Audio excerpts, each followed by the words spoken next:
Welcome to a glorious Saturday here at West Knoxville, where a rivalry will be renewed for the 62nd time. Two contenders in their respected classifications, the defending back-to-back champions, the Knoxville West Rebels, come here to Bearden High School to take on the Bearden Bulldogs, who are trying to go for their first state championship in 6A. Got a lot to talk about with you as we call this un sábado gigante. And for those that do not speak Spanish, it is a giant Saturday night fight between these two bitter rivals. Hello, everybody. I am your boy, the Italian Stallion, joined here with the coach and soon to be joined by our guy, two-pair Tate, Brian Tate, who's also here live on location. Guys, Coach, start us off. What do you think about this grudge match? Can you feel it in the air 10 hours away from game time? Like you said, we're 10 hours away from what I think is one of the biggest matchups in West Knoxville. This is the Battle of West Knoxville. You're 6 miles apart. You head right down the road, down Kingston Pike, make that left on the Sutherland, and there you are, right there at the home of West High School. They're making the bus trip over here to Bearden High School tonight at 8 p.m. This game is electric. Everybody in Knoxville will be here tonight. We got former players coming out on both sides. Parents are going to be out. Students will be out. It's going to be amazing tonight. It will be standing room only at this wonderful location we have here. As you see, that's the only set of stands we got right here. So it's going to be packed tonight. Get here early. Be ready for the game. It's going to be amazing. Can you believe, though, we were blessed with such great weather? High of 82, low of 68. I mean, you'll see the sun for a little bit, but I'm telling you, there couldn't be a better backdrop right now if it wasn't played, at least in our home in Marble City. But Bearden's the host tonight. It's going to be a fantastic atmosphere. Like Shane said, standing room only. Want to bring him on too so he can give his thoughts and so forth. Our guy, our brother, two-pair Tate, Brian Tate. What is going on, brother? How you doing? Doing good, man. Doing good. Enjoying it. It's a beautiful scene we got out here. For us to even be doing a game day live, it's pretty cool. Like, cars are still pulling up. I saw the parking lot getting full up in the front end. You even got players taking reps back behind us. Yeah, we saw the quarterback getting some work in earlier, getting ready for tonight. So it shows how important this game is. When you're out here 10 hours before the kickoff and you're already putting in work, it shows how good this game is. It's huge, and there's so much to talk about, guys. Want to do a little bit of a rundown for those last night.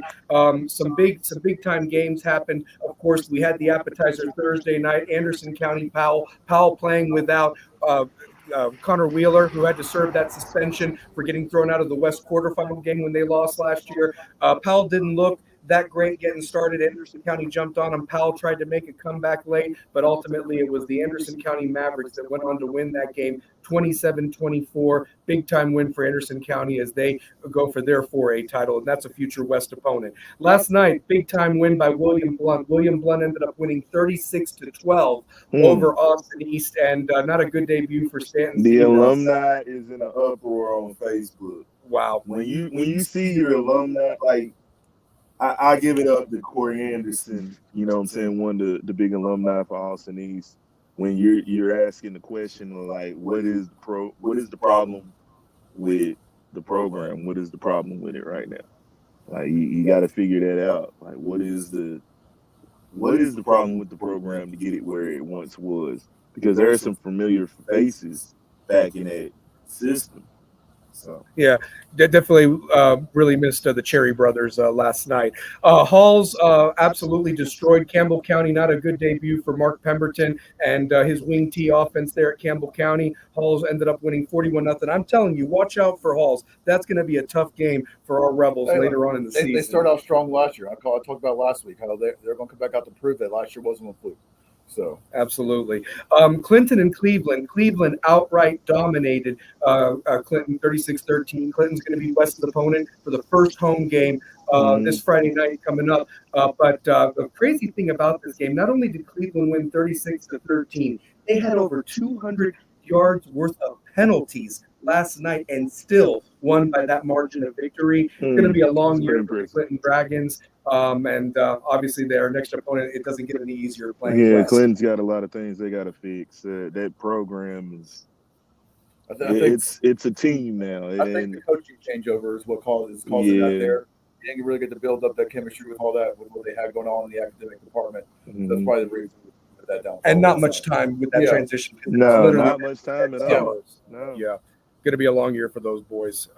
Farragut went up to Dobbins-Bennett and actually got beat by the Indians 27-20 last night. It was a back-and-forth game. Ultimately, Dobbins-Bennett made one more play, intercepted Farragut's quarterback to end the game. 27-20, Dobbins-Bennett getting the year started off 1-0. Farragut got a tough schedule ahead of them, already 0-1 in that gauntlet. I heard last night that there was as Dobbins-Bennett was driving to tie the game, then they ended up recovering a fumble also.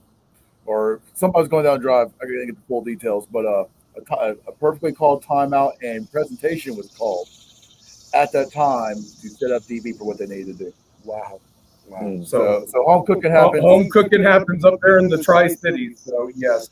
A couple other games to keep in mind for future opponents for West. Maryville showed that they're Maryville again beating Heritage 51-0. Unfortunately, I heard Heritage's quarterback unfortunately broke his collarbone last night. His season's been down, and of course, they're going to have to go back to the drawing board.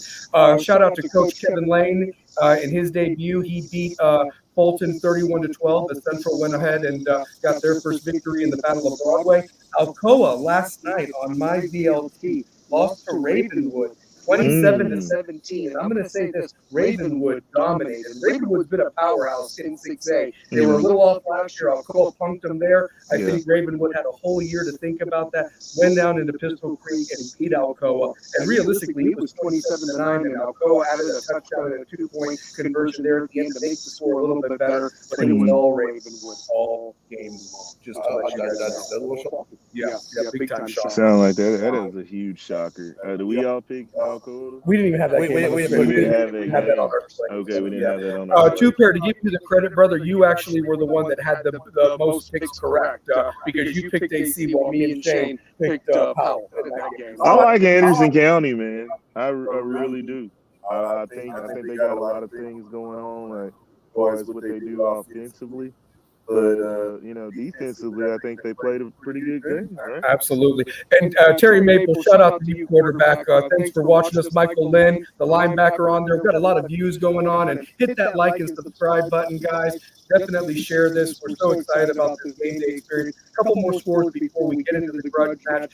Jefferson County last night beat Oak Ridge 34-31. As you remember, we were there a couple of weeks ago in a scrimmage. Jefferson County must have really woken up from our scrimmage because I really thought Oak Ridge was going to win that game and win that game comfortably. I heard that Oak Ridge started a little slow, tried to make a comeback, but it was just too much. But the fact that West beat a team like Jefferson County and you might have to play in Oak Ridge in the playoffs, what a huge win for Jefferson County. Yeah, that right there. 34-31 last night. And when we scrimmaged Jefferson County, we won 34-0. Yeah, I don't even think they moved the ball. They barely got They never crossed 50. They didn't cross the 50 on us. At least our first. They beat Oak Ridge. They beat Oak Ridge 34-31 last night. So yeah, wow, that's impressive. Another team to give a shout out to, and Terry already put it on there in the chat box. Lenore City in Coach Cummings' debut, 41-0 over Coach Eldridge, who's starting over there, Coach over there at South Doyle. 2 first-year coaches at their respective schools. Not a good start for South Doyle, but obviously Coach Cummings, Lenore City, watch out for them. Honestly, 41-0. Congrats, Coach Cummings. Congrats on that one. Congrats, Coach. Catholic last night exercised their muscle, beating Lakeway Christian 50-13. We saw Tyreek King in person last night. He had 5 catches, 198 yards, 4 touchdowns, guys. That was impressive. He's going for 2,000 receiving yards, and he's well on his way with that first performance, honestly. So, yeah. And then finally, Sevier County last night, 41-13 over Carter. Only mentioning them because they could be a potential playoff opponent for our West Rebels in that first or second round with how the regions match up. And Sevier County's quarterback was stud freshman last year. Looks like he picked up right where he left off, looking poised for a super soft season. So also noticed last night when I watched the Harlem Valley game. Shout out to them. Harlem defense was on point. Big number 80, not sure his name. 2 interceptions on the line. Lining with the bigs. Wow. Big boys getting it. Big boys getting it. And what that does for Bearden, that's our matchup tonight.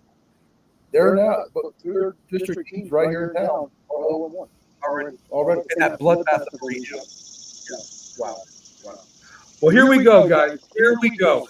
Let's get to it. More than anything, I want to start off with this one. This is the 62nd meeting all time between these two bitter rivals, the Bearden Bulldogs and the Knoxville West Rebels.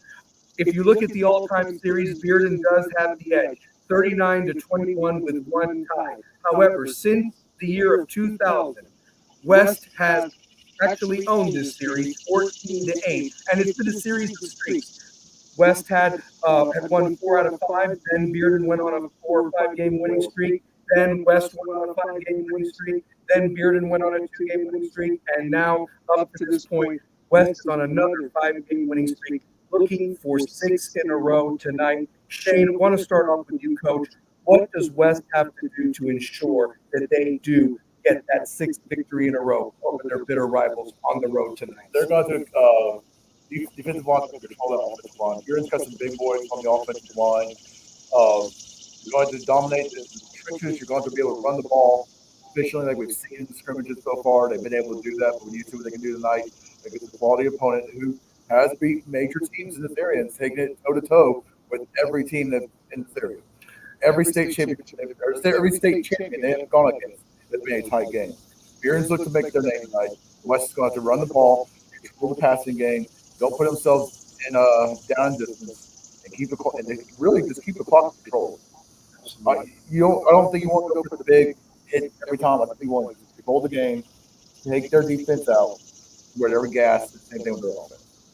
Two-pair, talk about the fact that this is going to be Josh Jones' 3rd year in the Bearden program. I know that they feel like they left something on the table last year more than anything. Can you talk about from the standpoint that they have brought in a transfer quarterback, the guy that has been running the show, has been a team player in Drew Parrott, making the move from quarterback to wide receiver. But DJ Hunter, they have a lot of love and faith in this kid, a sophomore transfer from Mississippi, making a big-time start. He's done well in the scrimmages, but this is now go time against the defending back-to-back state champions. What is your thoughts on what Bearden's going to try to prove tonight? Well, what they're going to try to prove tonight is they've got to be out on the perimeter. And you see a lot of things with the new quarterback as his way of getting out of the pocket. He's able to elude pressure. But the thing that I see that he struggled with what we were watching just from this morning is being accurate. Now, if he puts us into favorable positions to where we can then make plays on the ball, I feel like that's going to be the turning point in the game. But you don't want that guy outside the pocket. If he gets outside the pocket, he's able to elude pressure and make those timely throws, he can do it. But when it comes to the accuracy on those throws, getting out of the pocket, from what we saw this morning, I feel like our defense has enough speed to make those plays. It's what we can do in the secondary to stop that. Because just from what I saw, you don't want him getting to where he's rolling out. You don't want a lot of waggle plays. Because if they start doing that, then they become the enforcer on offense.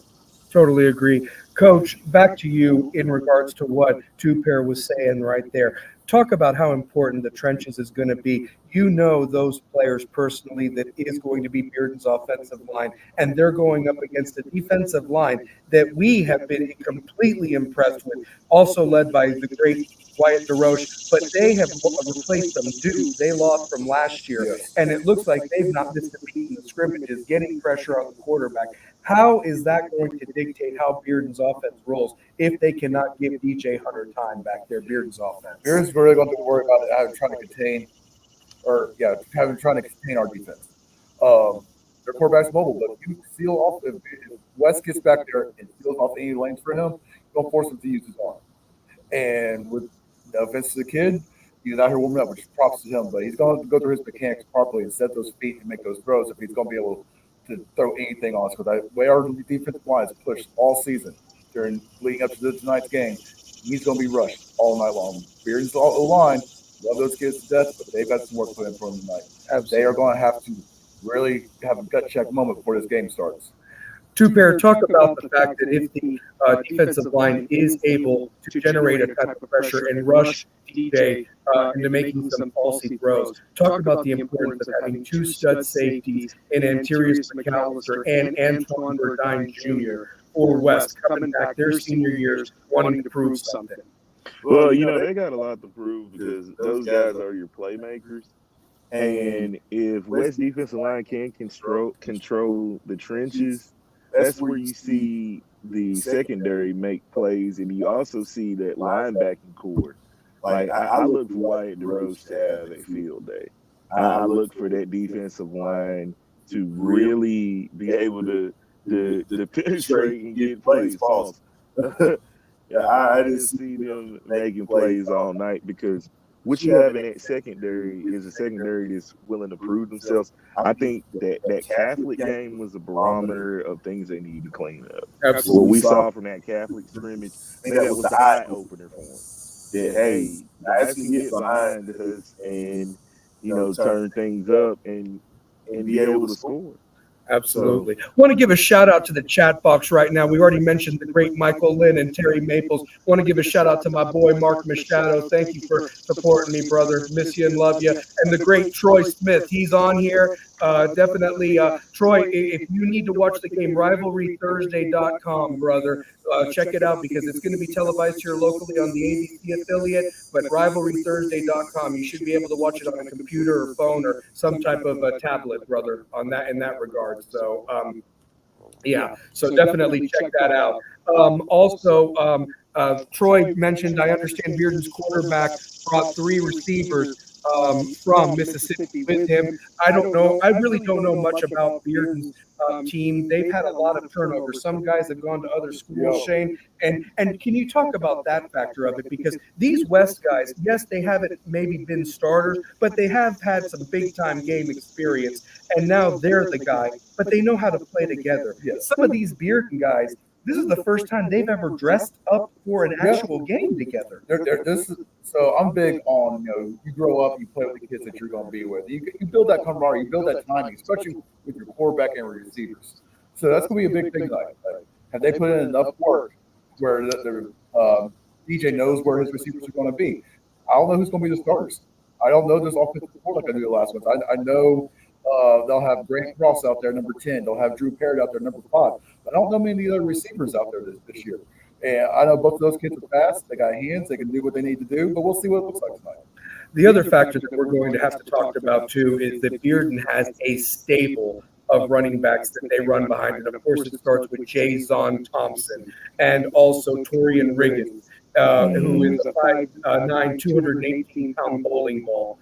They're going to try to impose that against the front 7 of West. West obviously having to replace the great Ryan Scott and Anderson Smith. But it seems that J.P. Peace, Davis Neely, Sam Lavelle, and our captain Jack Keith, 2 pair, are up for the challenge. What have you seen from those linebackers in these scrimmages up to this point when they've been facing the run games of both Catholic and Jefferson County? Well, I just like the way that they're able to, show their speed and quickness at the point of attack. And a lot of that we saw earlier in the spring against Gibbs, where they were able to make plays and fix things. But we really saw it against Jeff County and against Catholic because there were times where they were able to stall the drive. Like when you're able to stall the drives to where it's a 2nd and 6 or, 3rd and 4, it gives you a lot of ways to hold that line. You don't want to put them in 3rd and 2, 3rd and 1, 4th and inches. You want to be able to put them in 3rd and 6, 4 and 8. You want to put them there to where they're not moving the ball at all. Absolutely. And that's going to be a big key to the game. On the flip side, to talk about when West has the ball, it's going to start with quarterback Parker Dubon making his first start. And, this is something that's been really intriguing because last year, Hunter Dance, who had been out the entire year before, he was taking his first snaps against a great Bearden defense in that heat last year, and you saw the quarterback Hunter became from start to finish to ultimately lead West to back-to-back state champions. What does Parker have to do now that he is now the third starting quarterback in 3 years for the West? He's going to take charge of this team, which we've talked to him. He's taking charge. We're going to take charge of this playmaking tonight. He's going to know if the passes are there, take off with his feet. We know he's mobile. We know he can get a couple of yards. He's not scared to run up the middle. He's not going to just try to just bounce outside. He will find a hole and he'll take off.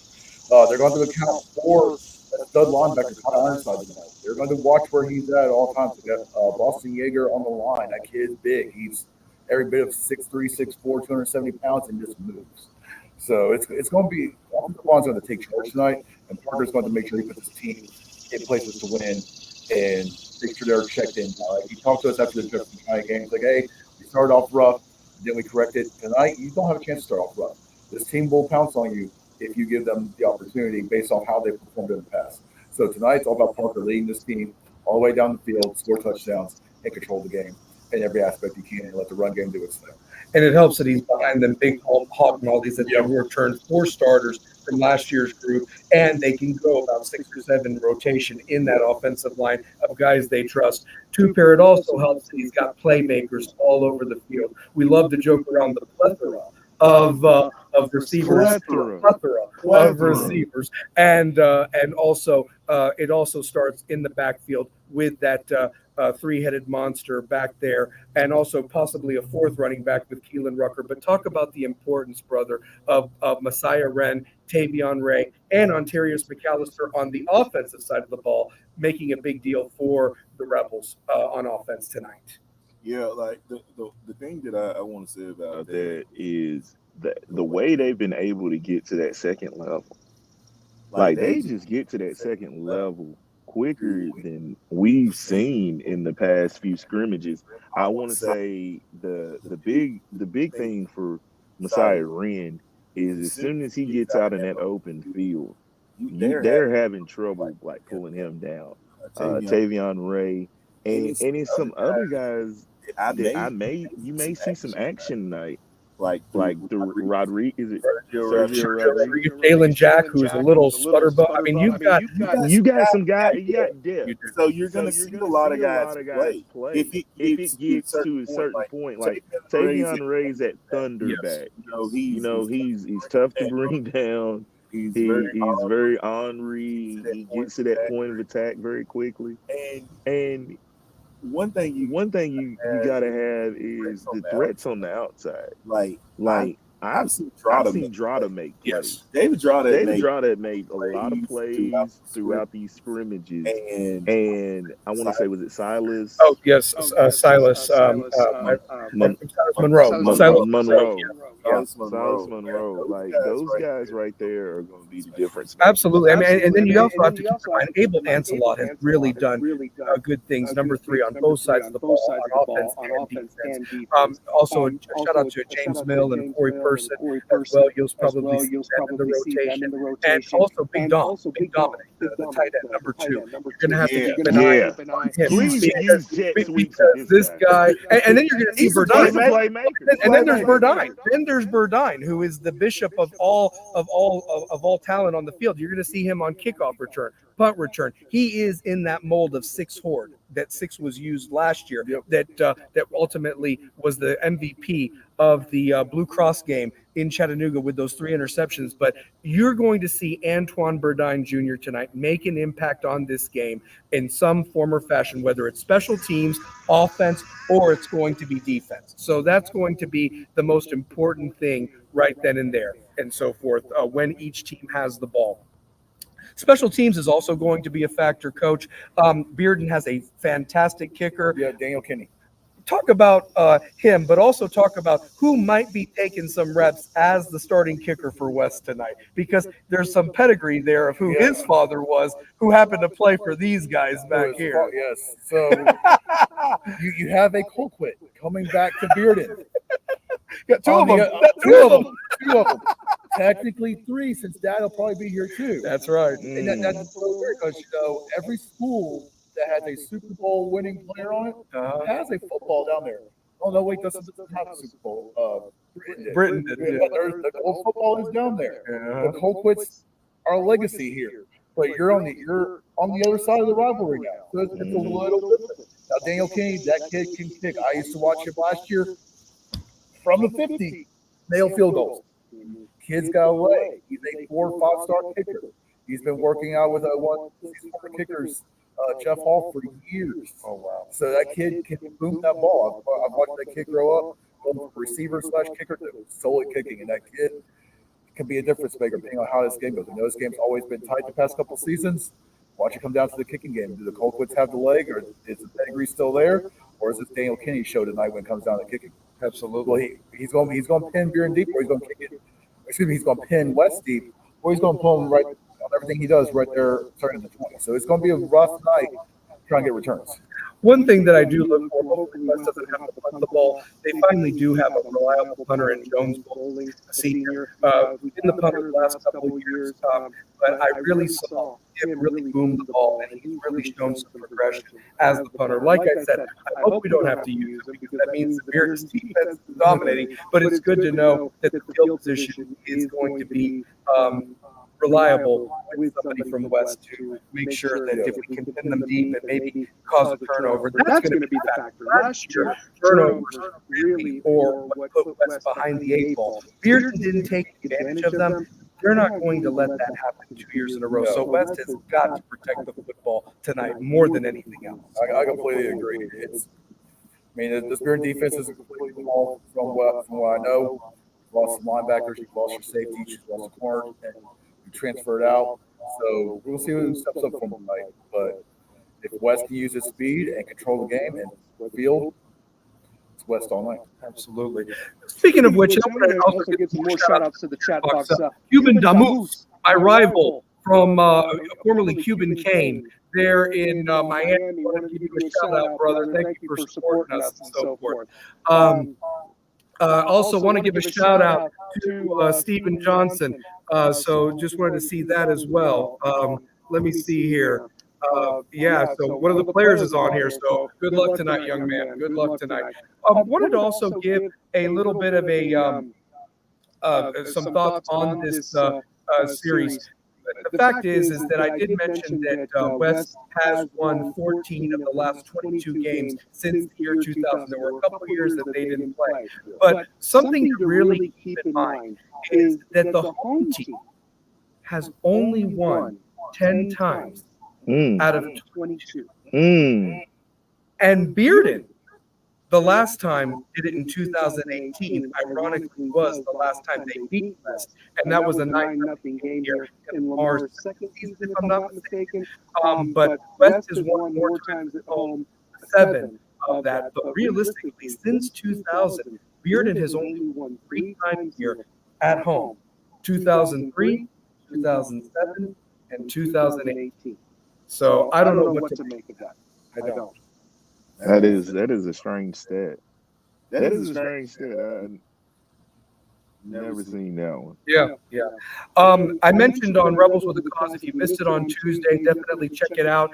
I also have an announcement about this Tuesday's episode that I can't wait to share with you guys, because I know that we're kind of running short on time, and we really want to thank everybody that's tuned in as we try to break this game down as much as possible. But I did want to mention that the largest victory for West in this series came in 2014. The OGs, led by Nathan Cottrell, Seth Marshall, that group over there, Noah Hoxie, they ended up coming here and absolutely blasting Bearden 54-19. Weird game because they probably could have hung 70. There were 3 or 4 touchdowns called back with weird flags. So I'm just gonna mention that.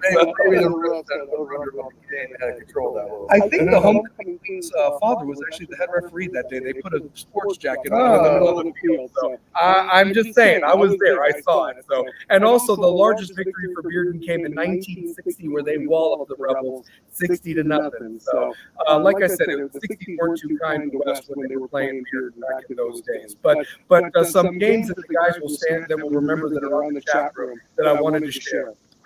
Starting in 2000, the infamous 50th anniversary game that took place at Bill Wilson Field, where Chris Ertz and the Bearden Bulldogs ended up coming to West, stomping on the emblem, and ended up winning 30-11, left a bad taste in our mouths, only for the next year for West to repay the favor. The class of 2002, Terry Maples, I think you had 4 sacks that game, something like 4.5 sacks. And he had Michael Webb. That's the record. He had Michael Webb on his back on that 35-yard line. Most of the time, Michael Webb was filling in for Andy Crook that game.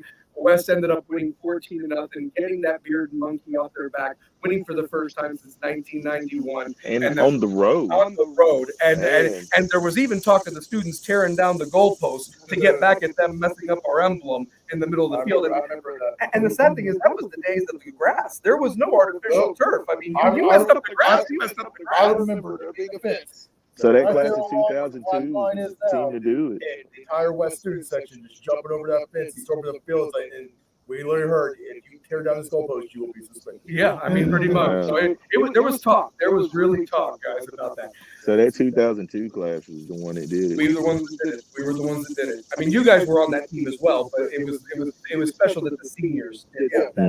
They got that weird monkey on They their want back. to get it next year. Oh yeah, and then what's so special about that? This game, again, I mentioned before. This I think game they is started going the to streak. be on tonight.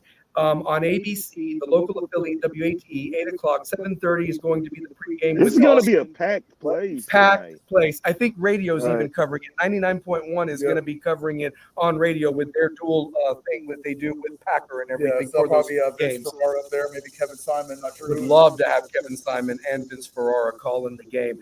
But what was so special about your guys' class of 2003 game is that you were the first televised high school game ever. And it was West against Bearden. There were a couple of cameras. It was on a Friday night. I think it was on community television. That was on the old Channel 12. CTV. WBIR channel and backup station. Oh, the channel, the 10 News 2. Yes, 10 News 2. 10 News 2. Okay. It was on that one. Yeah. And you guys won Okay. 9-0.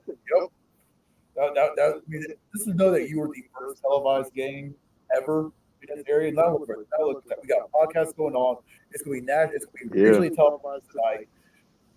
Look how much it's grown. And see, that's been 21 years now. 21 years. And now they've got all these great graphics and everything leading Now the you show. got podcasts dedicated to the schools. You got school apps. You got the fan zone. You got people up here watching it. You still got cars pulling up into the parking Yeah, lot. the band is getting ready over there. It looks like those are band kids getting in there, getting ready to start their warm-ups of what they're going to be performing tonight. I've So, already And we're back here at what, 5:36? yeah, I mean, it's going to be a hell of an atmosphere. And the tonight. game starts at 8. At 8. So, couple more games I wanted to mention. Obviously, the 2003 game here, Bearden won. The Justin Jackson fumble, was he in the end zone? Was he out of the end zone? But Bearden ended up questionable call, but Bearden got it done, 13-7. But But West, that propelled West. oh, yeah. That propelled West to then go on a playoff run Yes. and then win on the road. On the road at Cleveland, yeah, and then they ultimately lost to Central, who lost to Marable. Of course, everybody lost to Marable back then. But that West team came back the next year with DeBrian Venardo, Hootie Henderson, and Nate Martin, and gave them a dose of runs that Beard had never seen. Ended up beating them 32-0 in that 2004 game. And also, then it got interesting in 2006 when Bill Wilson jumped back into the coaching fray. Yeah. Came here to coach Bearden. That was wild. It was a teacher against student. Cummings was at West, and they went to West and upset West 31-29, and really started a special couple of years for Bearden. Even though Coach Wilson passed in the offseason, Bearden's 2007 team not only beat West that next year, 17-14 here, but they went as far as they've ever gone, losing to the eventual state champion Smyrna in 2007.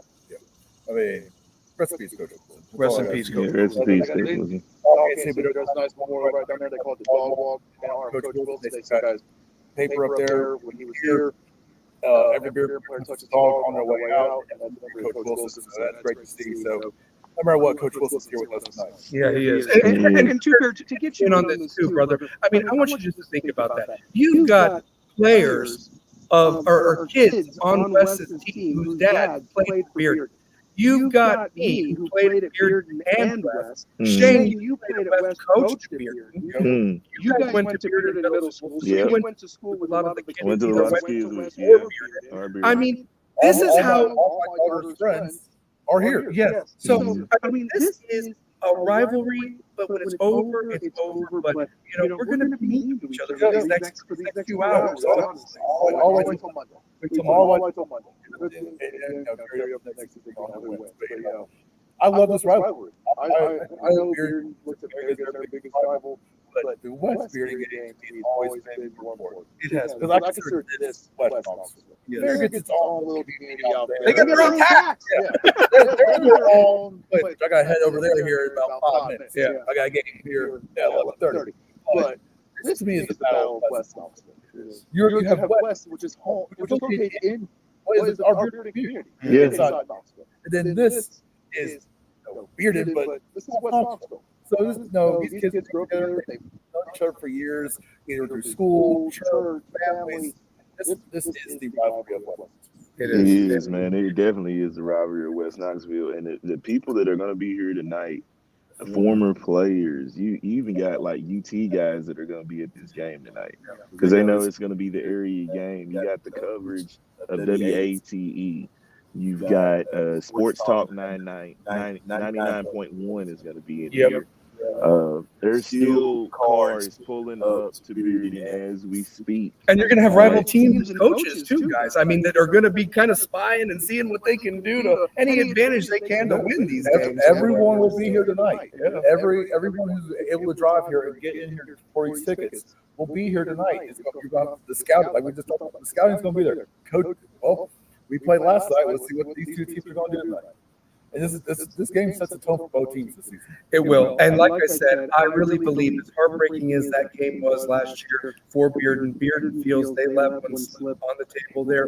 West hung around, found a way to win, and Hunter Hansen's 6-score hooked up for an immortal pass that will be in the legacy of West for years to come. That one's going to be in lore. But the truth of the matter is that you have to agree with me, guys, that we're going to do our score predictions, finish this up here, because I know you got to get to a game to coach.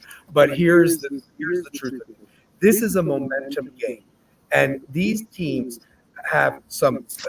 Both these programs have some incredible games coming up after this one, and this is just game one. How important, and I want both of you to talk about it, is they have to come out of here 1-0. Like, why is it so important that they win this one? Not just for the bragging rights, but it's a momentum game, just like how West went on a momentum last year. Go. Well, West needs to come out and win to prove that they are why they are the defending state champs. That's what we have to do. If you want to come in here, show who you are, show that you are the boss of this field, and dominate the game in every aspect, all three parts: offense, defense, special teams. Bearden, if they want to try to win today, they've got a huge schedule in front of them. Teams have won state championships in the past couple of years. This will set the tone for them because all the games they had last year flip-flop from the locations. So they'll have Alcoa here next week. And it's going to be a big, big game for them. They got to prove that they've taken the steps they did in the offseason to compete. And we'll see what does tonight.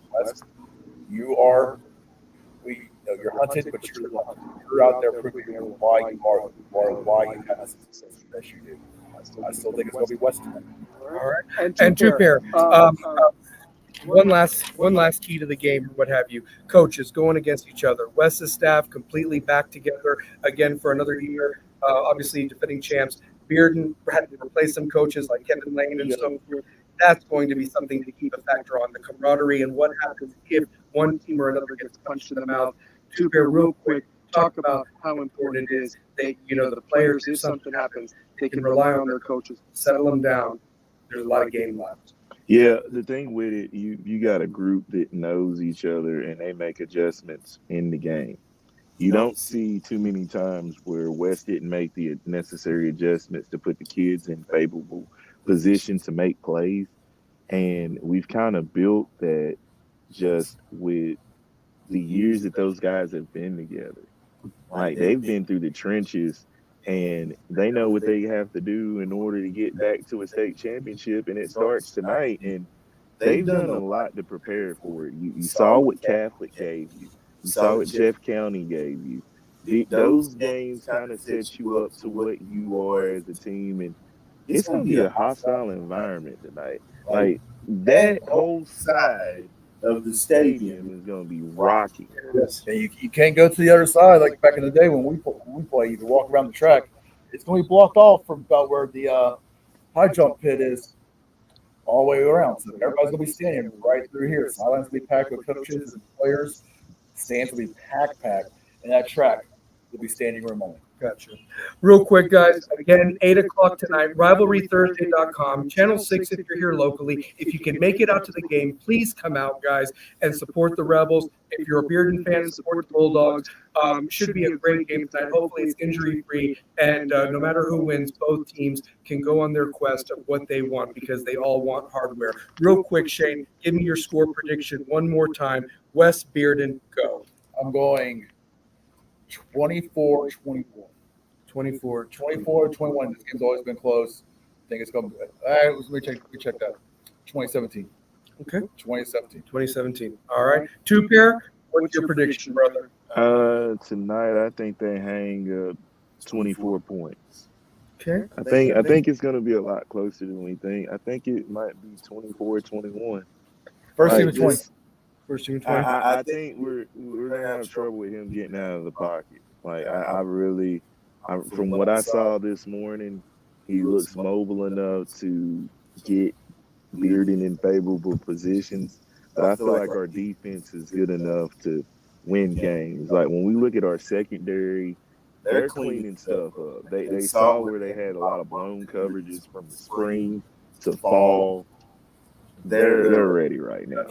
I think that I've got West winning this one 31-20 tonight. I think that the Rebels are going to control this game from start to finish, really flex their muscle, show that they are going to go for a third straight state championship. It starts tonight. Ladies and gentlemen, thank you for tuning in to High School Game Day presented by Rebels with a Cause. Shane's coming back with his Carnes gear on. We're going to end the show like we always do. Gotta go, coach. Let's throw up that W, guys. It's always about the W. Rebels with a Cause tonight, 8 o'clock, the big game. Thank you for tuning in. Love you guys. Hit that like and subscribe button. And always, the cause don't stop when the clock hits 0, baby. Go That's Rebels. it. Rebels with a Cause, man. Check it out. We out.